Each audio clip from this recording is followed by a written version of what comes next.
Welcome back to Raising Real Estate Standards. This week, there have been a couple of news articles and newsworthy items that came out, and we're going to kind of digest those and talk about them. There is, for those of you that don't know, you should know, especially if you're in our industry, there are a couple of lawsuits that are class action lawsuits that have been filed against multiple brokerages, RE/MAX being one of them, and some news has come out this week. Mm-hmm. Yeah, so this stuff's been going on for a little while now. We've known it's been kind of in the hopper for a bit, and yeah, I feel like it's starting to come to its point where it's speeding up a little bit to where whatever's going to happen is going to happen. Sure. For those of you who don't know, these the two lawsuits that I'm speaking of were filed in Illinois and Missouri, and you know, a lot of the information has not been made public, but a lot of it has. But to kind of drill down to the crux of it, there are the lawsuits are claiming that it is not appropriate for sellers to be paying buyer agent commissions. That there is a distinct conflict between that, the act of a seller paying buyer agent commissions, which traditionally has been the norm in our industry in residential real estate.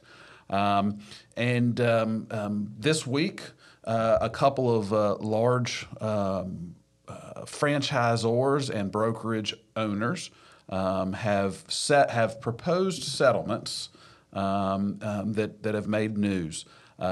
Anywhere Real Estate, which is a large franchising real estate company, which includes a number of large brands, Century 21, Coldwell Banker, ERA, Sotheby's, Corcoran. I may be missing some, but a large number of brands underneath this umbrella made a proposed settlement of a little over $83 million to settle with the plaintiffs. As well, RE/MAX LLC, which is not a brokerage, but it is a franchising organization, also entered into a proposed settlement for $55 million.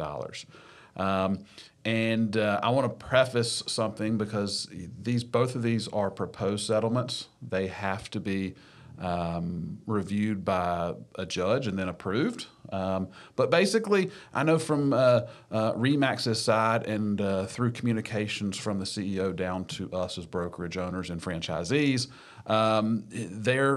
we are still denying any wrongdoing in the case, and that this really is a business decision to mitigate potential exposure as things go on. It costs a lot of money in these large cases to hire attorneys and things of that nature. So they made a business decision to look forward, going forward, to have this in their rearview mirror.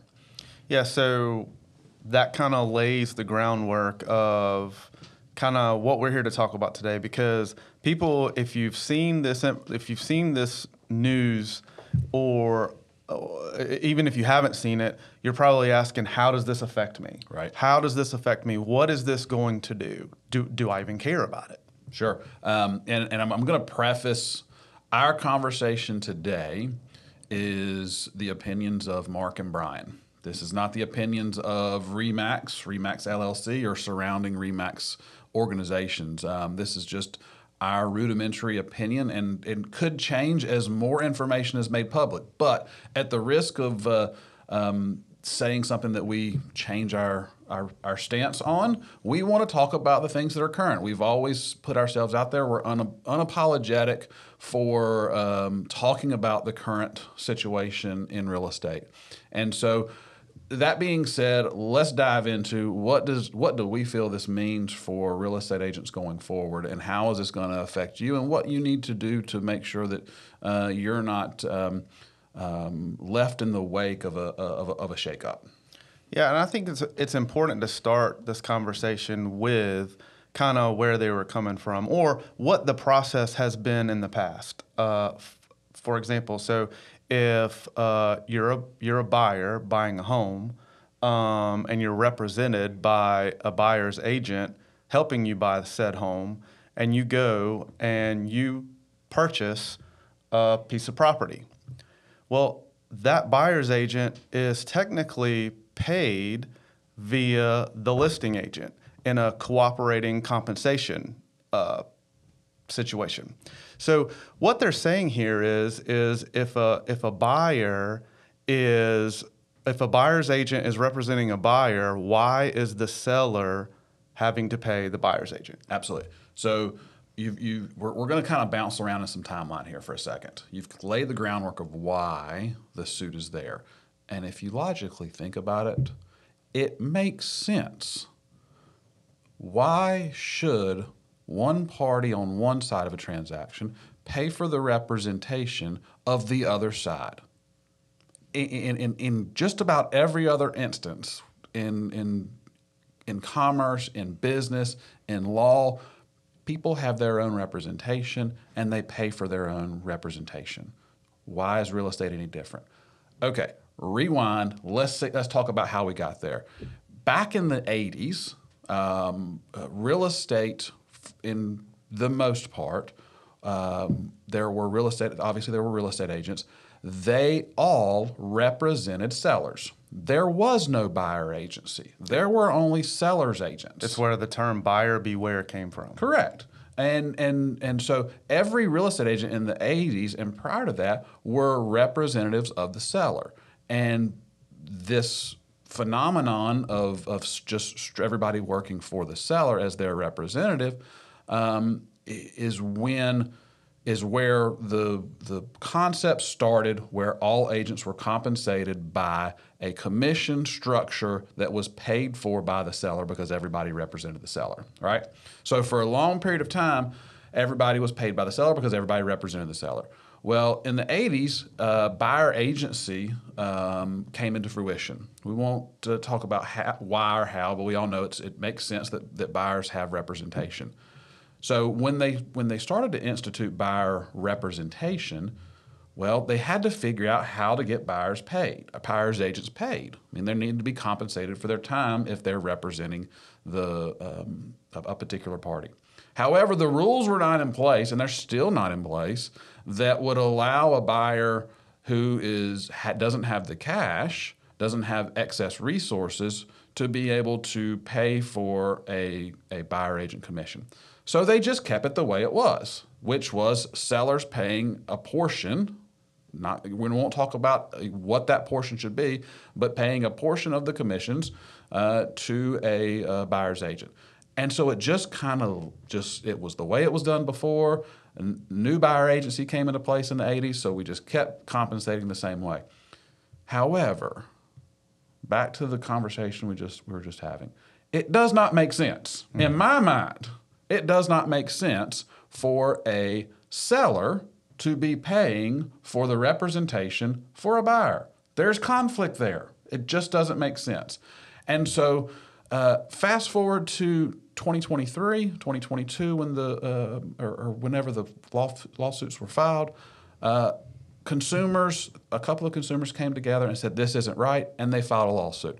Here we are today. They're now trudging through the mud of what lawsuits do, and caught up in the middle of this is real estate brokerages, real estate franchising companies, as well as the National Association of Realtors and subsequently MLSs across the country. Mm-hmm. And so what does this mean for you? What does this mean for you? Now, we've asked that question several times. First and foremost, I think the toothpaste is out of the tube. It has come out and there's no putting it back in. There is going to be a time in the very near future, I feel, that buyers are going to be responsible for paying buyer agent commissions. Correct. I mean, that's just the bottom line. That's what they're looking to do. I think that's the rule change that they're looking to change. And so what does that mean for you as buyer's agents? Most importantly, you've got to figure out how to articulate your value. Number one, you have to figure out how to articulate your value. For so long, and also part of the deal, buyer's agents would look their clients in the eye and say, hey, I can help you buy this house. I will help you get through this process. And oh, by the way, it's not going to cost you anything. Well, that was not factual. Right. That was a lie. I mean, they were paying for it. They were paying for it in the purchase price. Correct.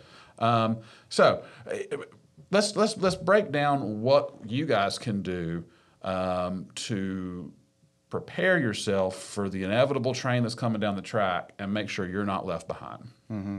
I want to start with one thing.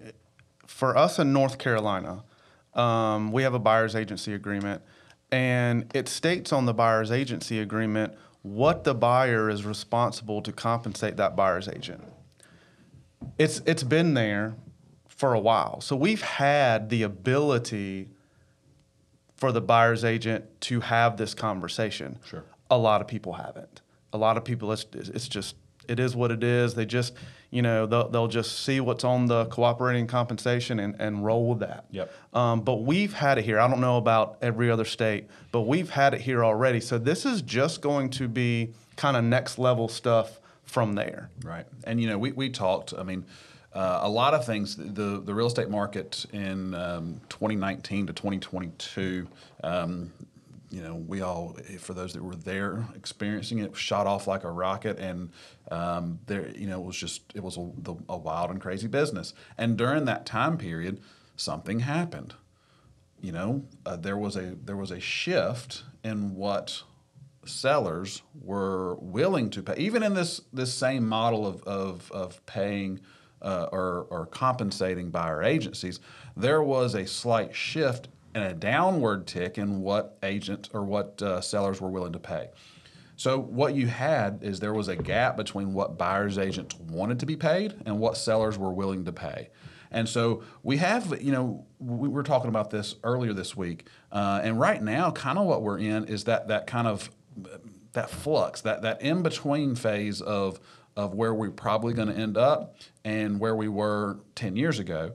And so right now, as you said, buyer's agents are doing one of two things. They're just sucking it up and getting paid less. I would argue you should not do that. Or two, they are talking to their clients up front and saying, this is what I'm expecting to get compensated. I will go seek compensation from the sellers first, but if there is any deficiency or any amount that they're not willing to pay me, Mr. Buyer, it's going to be on the closing statement that you're going to have to cover the difference. Those conversations are having every single day, and I've talked to a number of attorneys, and it is becoming much more of the norm seeing those types of compensations being paid by both parties. Mm-hmm.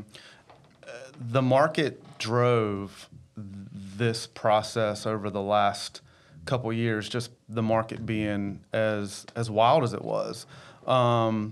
Sellers did not have to pay buyer's agents as much because they could sell their house overnight, let's say. Sure. So I hate to say it, but the value technically wasn't there as much as it would be in a normal market. Let's call it that. The perceived value. Correct. Let's just call, Yeah. it is what it is. The consumer's perceived value of a buyer agent's help in this transaction was diminished. You and I both know that a buyer's agent's value is not in opening and locking doors. Absolutely. That's not why we get paid. We don't get paid to make sure the house was locked up when we left. Correct. We get paid to make sure that a buyer is protected during the most stressful and complex purchase that the average consumer will do in their lifetime. Right. And there's a lot of stuff that has to happen. That's where the value comes into play. Absolutely. But there was a shift in how that compensation was going to happen. Correct. And so here we are today. What can you do? First and foremost, open your eyes, open your ears, and be open to change. I'll say that again. Open your eyes, open your ears, and be open to change. The most frustrating thing as a managing broker that I hear today, and I hear it often, but it is super frustrating, is the term, it's not fair. from a buyer's agent? I was gonna say that because during this last little bit when the market did react and make it kind of uneven from that standpoint, let's call it, we heard it's not fair. I'm not an attorney, but I would say that right there is simply antitrust. Yes. Just saying, basically, hey, I expect to be paid as much as this person is paid. Because I'm me. Correct. Yeah. Let's just be honest. We're dealing in a world of business. Business is not fair. That's not what this is all about. It's about being compensated for a service and the value in which you can articulate to the person making said payment for your service. So it's not fair. Get it out of your mind. Don't say it. Here's the other thing. Buyer's agents, it is not up to the listing agent and the seller to determine how much you get paid. It's not up to them to determine how much you get paid. It's up to you. It's up to you in the conversation you have with your client on the front end with a buyer. That's how you determine how much you're getting paid. And if you do not feel confident enough to look your buyer in the eye and say, hey, this is how much I'm worth, this is what I'm going to do for you, and oh, by the way, you need to do this because I'm really good at my job. If you have trouble having that conversation, one of two things are going to happen. One, you're going to get paid less. Day one, from here on out, you're going to get paid less. So you're going to have to figure out what you're going to do. You're going to live on less. You're going to have to do more transactions. But you've already determined that your value is not what you want it to be. Or number two, you're going to get out of the business. If you're not willing to articulate your value, and you're not willing to go to bat to try to get what you want to get compensated, what you want to get compensated, those are the two options that you're going to have: get out of the business or get paid less for your work. That's a harsh reality, but it's one that a lot of people are going to experience over the next several years, and especially as this process speeds up, as the companies come to grips with what the changes are going to be, which we're still unaware what those are going to be, but there are going to be changes. It's important for you to be able to know your value and articulate it to your clients. And let's explain this too. You got to understand, if you can't articulate your value, you are nothing more than a commodity. You as a buyer's agent is nothing more than a commodity. You are no different than Joe next door that's also a buyer's agent. If you can't articulate your value, you are nothing but a commodity. And therefore, price is 100% what determines a consumer using you is going to be. Absolutely. So what do we do? So we had this conversation with the mastermind group this week. What can you do? I don't know. If you're listening to this and you're asking yourself, I don't know how to answer that question. That's okay. You're not out of luck today, but you need to get prepared. You need to start figuring out what your value is. And more importantly, you need to look at yourself in the mirror, and we've talked about this, doing the mirror test. Are you good at what you do? If you look at yourself in the mirror and say, am I good at what I do? Am I a good buyer's agent? Most of you guys are going to say, yes, I'm a damn good buyer's agent. Well, then you know what? You need to be paid like one. Period. You need to be paid like one. If you're not, if you look in the mirror and say, I'm average, okay, well, then either up the skills of your game or build a business around doing it for less. Yeah, period. Be average. Be average. So for those of you that said, I'm a really good buyer's agent, I deserve to be paid what I want to get paid, but I just don't know how to articulate it. Spend the next 6 months writing down in a journal everything you do for a buyer. Just write it down, because I'm telling you right now, if you take the time to write down what you're doing for them, it's going to reveal itself what your value is pretty quickly. And then you take that and then you build a